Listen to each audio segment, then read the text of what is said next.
भाई जितने भी जूनियर एनटीआर के फैन हैं भाई, यहाँ पे आप लोगों को मैं एक से बढ़कर एक रिपोर्ट तो बता ही रहा हूँ, लेकिन भाई डेली बाय डेली जिस तरीके से इस फिल्म से रिलेटेड जो अपडेट्स आ रही हैं भाई, वो आप लोगों का दिल जीत लेंगी। एक से बढ़कर एक अपडेट आ रही है, कमाल होता जा रहा है। प्रशांत नील एक के बाद एक अपना धमाका छोड़ते जा रहे हैं, और अब जो अपडेट आई है वो कितनी कमाल की भाई, मज़ा आ जाएगा आप लोगों को सुन के। और आप समझ लो कि सलार और केजीएफ में प्रशांत नील ने जो दिखाया था ना, वो कुछ भी नहीं था।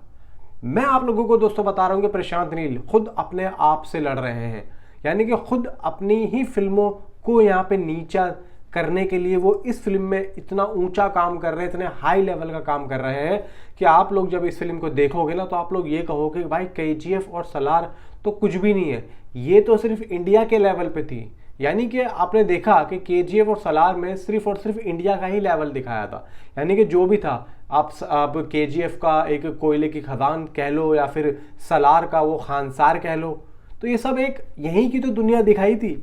लेकिन यहाँ पे प्रशांत नील अब जा चुके हैं कहाँ पे भाई साहब, अंतरराष्ट्रीय लेवल पे।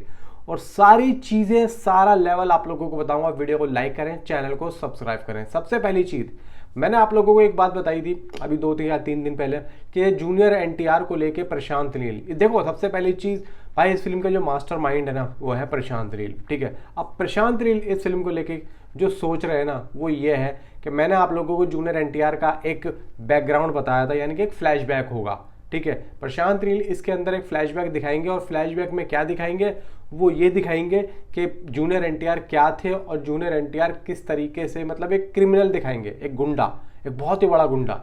यहाँ पे प्रशांत नील उनके लिए जो कैरेक्टर लिख चुके हैं वो ये होने वाला है, फ्लैशबैक में दिखाया जाएगा। अब अगर फ्लैशबैक की बात आई है तो लगभग ये है कि जो उनका करंटली जो एक चल रहा होगा ना, मतलब कैरेक्टर, वो एक नॉर्मल होगा, यानी कि पब्लिक जानना चाहेगी भाई तू पहले क्या था और ये पहले क्या था। तो यहाँ पे फ्लैशबैक जब भी आता है, या तो जब कोई किसी को बताता है या फिर खुद वो आदमी बताता है अपने बारे में कि मैं ये था। अभी तक आपने देखा होगा सलार और केजीएफ की ज़्यादातर शूटिंग इंडिया में हुई है, लेकिन इसका एक फ्लैशबैक ये लोग अंतर्राष्ट्रीय, यानी कि अब ये इंडिया से बाहर जाके शूट करेंगे। लेकिन अभी ये नहीं पता है होगा कहाँ पे। अक्टूबर में इसकी जो है शूटिंग ये लोग बाहर जाके करेंगे। अभी सितंबर की जो मैंने आप लोगों को अपडेट दी थी, वो दी थी भाई हैदराबाद में रामोजी फिल्म सिटी में इसकी शूटिंग की जो है तैयारी हो रही है, और वहाँ पे सेट वेट यहाँ पे तैयार हो रहा है। तो इसके बाद में अक्टूबर में ये जो शेड्यूल है, ये शेड्यूल खत्म करने के बाद में सीधा ये अक्टूबर में इसी फ्लैशबैक की शूटिंग करने के लिए इंडिया से बाहर जाएंगे। प्रशांत नील ने जिस तरीके से सलार और केजीएफ में हमें दुनिया बना के दिखाई कि भाई वो खदान वाला कह लो या फिर आप खानसार वाला कह लो, भाई वो कितनी बड़ी थी। हम जब देख रहे थे भाई, हम उसके अंदर खो गए थे, यानी कि हमें ऐसा लग रहा था कि अगर हम इस दुनिया में चले गए तो कहीं ना कहीं भाई हम तो किसी से मिल ही नहीं पाएंगे, हम तो खो जाएंगे।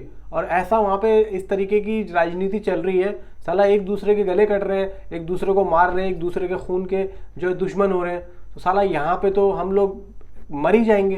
तो क्या दुनिया थी, उसके अलावा और कुछ दिख ही नहीं रहा था। और भाई अंदर आने के लिए भाई हर चीज़ की वहाँ पे जो है अंगूठा लग रहा है, साइन हो रहा है। तो आप सोचो कि सलार और केजीएफ वाला जो सिस्टम था, ये जो दुनिया दिखाने वाला, ये जो बनाते हैं ना प्रशांत नील, इसमें माहिर है भाई, ये समझ लो प्रशांत नील खुद कह रहे हैं कि अब मैं इसको अंतर्राष्ट्रीय लेवल पे बना रहा हूँ। और छोटी छोटी चीज़ें, मतलब आप देखो कि ओवरसीज में जाके अगर ये उस तरीके की दुनिया को बना रहे हैं तो भाई क्या लेवल होगा, मतलब कहाँ का दिखाएंगे ये। मतलब जूनियर एनटीआर का जो कैरेक्टर है वो अगर बाहर लेके जा रहे हैं अपने फ्लैशबैक के लिए, तो वहाँ के किस मुल्क का इनको गुंडा दिखाएंगे या फिर एक अलग ही दुनिया बनाएंगे। अब देखो अगर अलग दुनिया बनानी होती तो उसका सेट यहाँ पर भी लग जाता। मे भी मुझे ऐसा लग रहा है कि ये लोग या तो वहाँ पे रियल लोकेशन पे शूट करेंगे, या फिर ये लोग कुछ एक्शन सीन शूट करेंगे। बाकी की जो इंडोर शूटिंग है वो यहीं पे सेट पे, यहाँ पे जो सेट बनेगा यहीं पे कर लेंगे, हो सकता है रामोजी फिल्म सिटी में। और कुछ आउटडोर के शूट हो जो कि प्रशांत नील को लगता हो कि भाई ये तो बाहर ही होना है, क्योंकि हो सकता है बैकग्राउंड में इनको कुछ ऐसी चीज दिखानी हो जो कि वहां पे एक मशहूर हो, इसीलिए आदमी जाता है। वरना देखो एक्शन सीक्वेंसेस तो भाई यहाँ पर भी शूट हो सकते हैं, इंडोर तो यहाँ पर भी शूट हो सकते हैं।